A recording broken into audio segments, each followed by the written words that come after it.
What's going on, guys? Welcome back to another. Hold on, let me get over here. Welcome to Spooky Scary Sunday. I know I have no reaction to doing it one time, but it's fine. Welcome back. Second video today. But yeah. If you guys want to watch the original video, in the description down below. Me.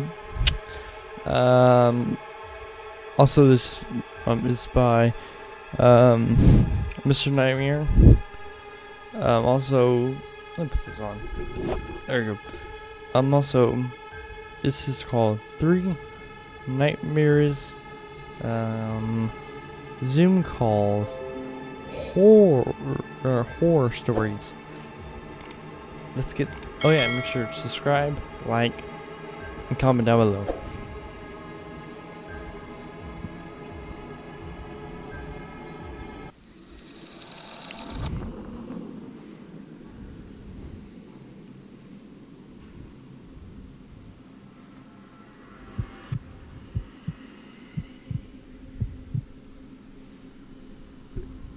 It was sometime in April, peak corona time in my state. Quarantining and lockdown were still in effect. There was nothing to do on Friday and Saturday nights besides Zoom calls with your friends.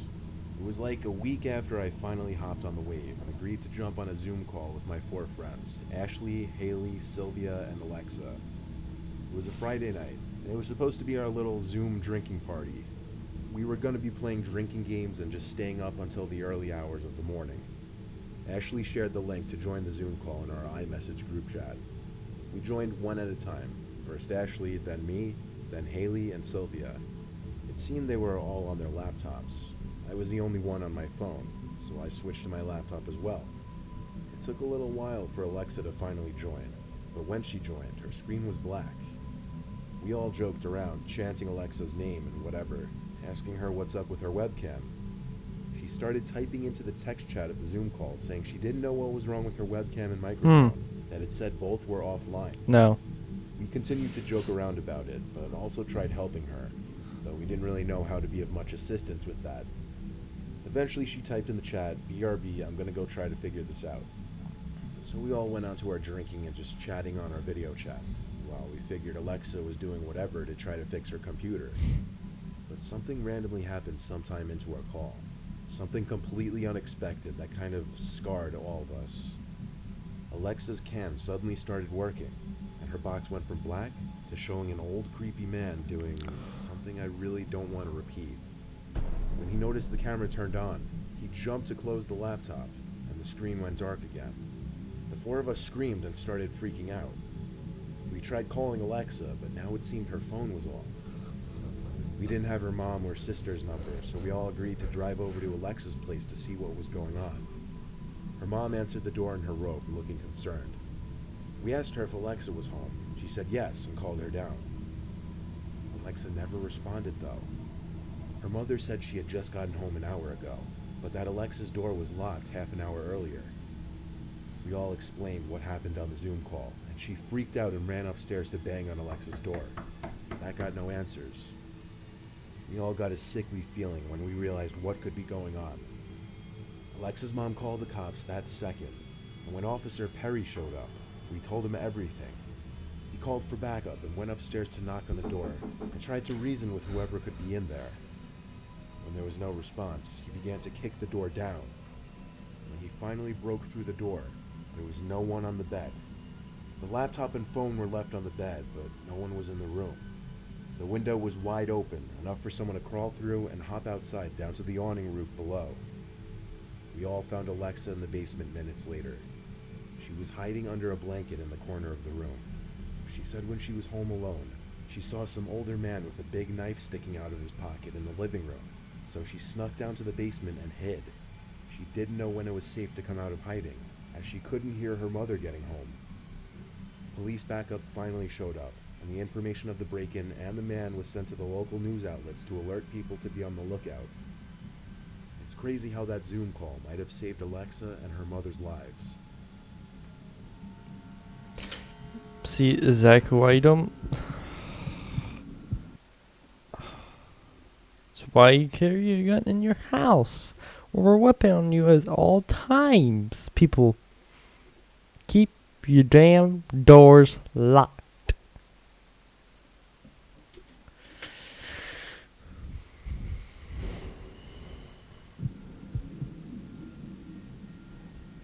A few weeks ago, Damn! my friends Look and at I all the decided people. to hold a Zoom reunion. As Oh, you damn mouse.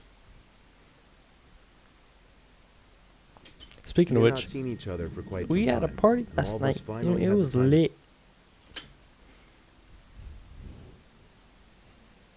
to chat since there was a lockdown in our country. We're all college students, and most of us had lost contact with each other. So we decided to post on our social media that we would be holding a Zoom reunion, which was open to all the alumni of our old school. We got responses from many people, and we even accepted people we didn't know as long as they knew our mutual friends. We wanted it to be a big social event and didn't really care who joined. Finally, the day of the reunion arrived. I scheduled a meeting and posted it on my Instagram story because there were too many people to individually text, which I now realize was a big mistake because I had basically given everyone access to join the Zoom call. The Zoom meeting began normally, with all of us excited to meet our old friends. We made some new friends through our mutual friends, and we were having a grand time, when someone called Sat_Ann_20 unmuted their mic and started making groaning sounds. We had a friend named Anne, so we thought it was just her pranking us. We texted her to stop because it was getting annoying, but to our surprise she texted back apologizing because she hadn't attended the call due to prior engagements. We were surprised and asked this Anne person to open their video and show us their face or they would be removed from the meeting. They didn't show their face, so I removed them from the meeting. The Zoom call resumed and we were all joking about the incident. Suddenly, my network strength became weak, and I had to leave the meeting. I joined back soon after, but SatAn20 had somehow taken the opportunity and re-entered the meeting in the few seconds that we unlocked it. This time they began to share their screen and displayed a video of a black tunnel on loop. We were terrified, and a lot of people were leaving the meeting because of it, but my friends and I were determined to find the person who was destroying our reunion. We constantly tried to remove them from the meeting, but the second my friend's network connection weakened, somehow the SatAn20 person became the host. There was nothing we could do now. The account was still playing the video on loop and chanting something in a strange language. We could have left the meeting, but really wanted to know who was disrupting it. Hell no. Suddenly, the Hell video stopped, and no. SatAn20 started. Bye. Bye.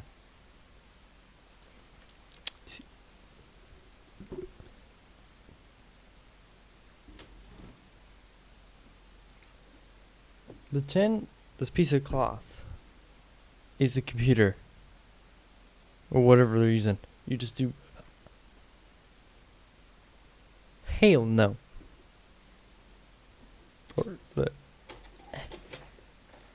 Or even this. This is the computer. Or your phone. Just.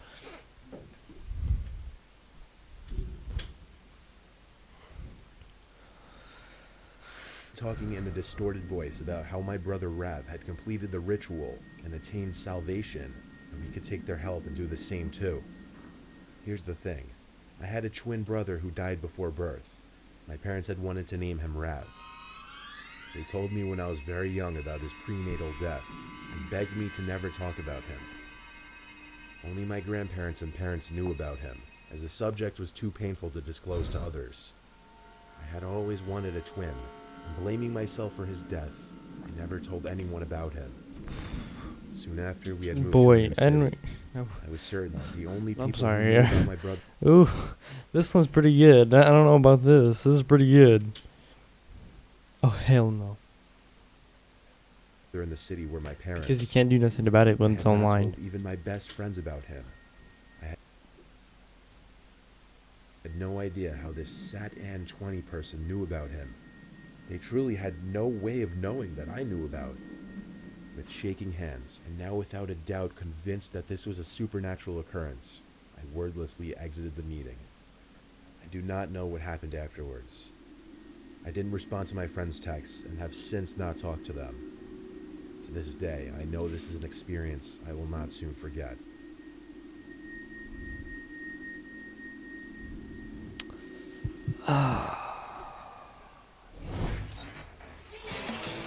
real-time voice changer for gamers and content creators. Oh.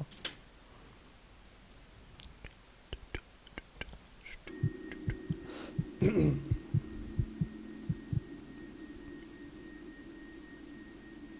April of this year, my school had made a virtual classroom where we would do all of our assignments online on websites like Google Classroom and whatnot. They also told us about a new tool called Zoom, where students and teachers can all have a virtual meeting to talk about schoolwork and stuff. Well, one day in May, after I finished my assignments, my dad went out on a night shift at his job. So it was only my mom and I, and my mom was asleep. I called my friends, and we all agreed to try a Zoom call out with each other to catch up on how everyone has been, and it also eventually ended with us playing some console games like Call of Duty. At one point, around 10 p.m., we were playing Modern Warfare, and all of a sudden, one of my friends, who I'll call Jack for privacy reasons, suddenly told me that he saw a very sudden blurred movement behind me in my room, but he wasn't sure because my lights were off, and the only light was from the TV in my room. No. I have a somewhat small room with only my bed, a drawer next to my bed, a closet in the left corner of the room. If someone tells you there's something behind you, get the hell out. Bye. I would have been gone already.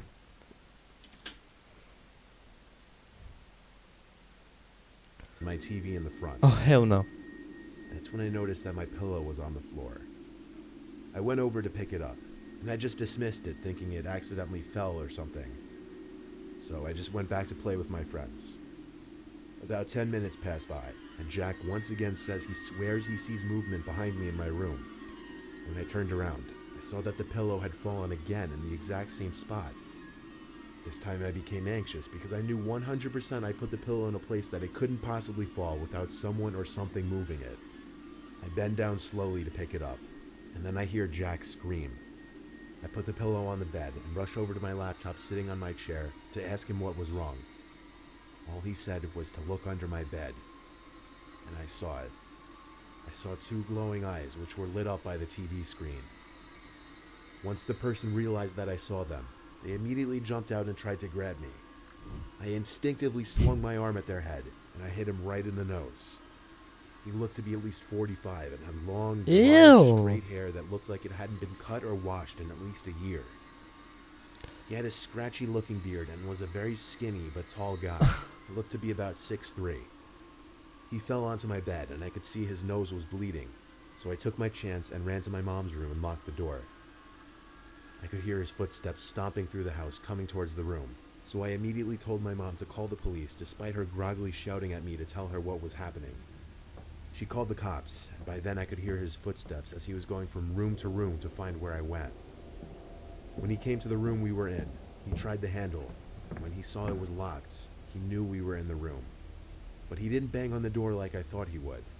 Instead, I heard a small chuckle, and then I looked under the little crack under the door, and I could see his feet standing there.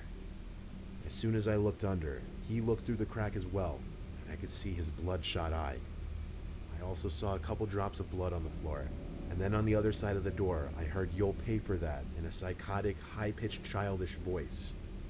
When I backed away, he screamed like a madman and started banging on the door over and over.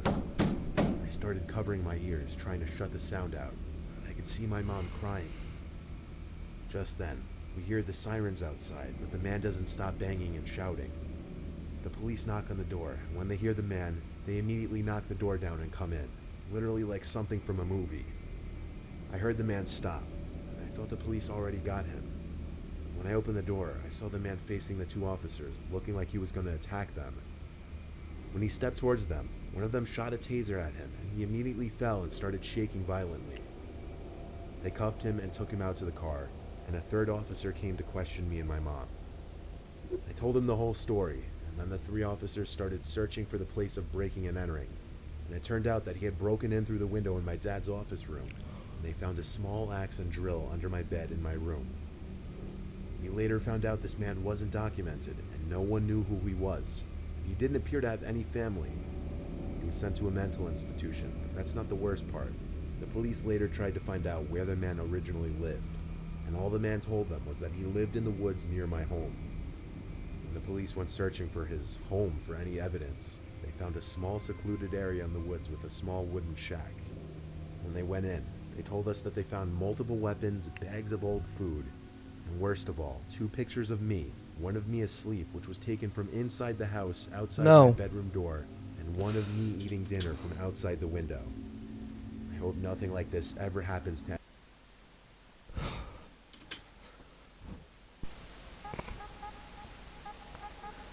Oh my. Dude.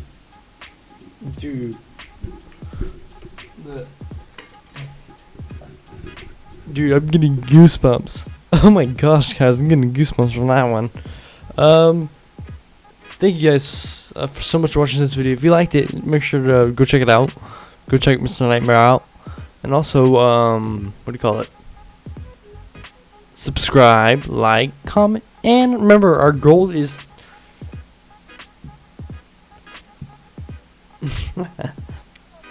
Our next goal is to reach 1,000 subscribers. Yeah, and thanks again for everyone. Mostly, obviously, Little Rose. Thank you for being here and everyone being here. This long journey we're gonna be going through, because it's gonna be a long road to 1,000 subscribers and above. Alright guys, thank you again, and peace out everyone. Goodbye.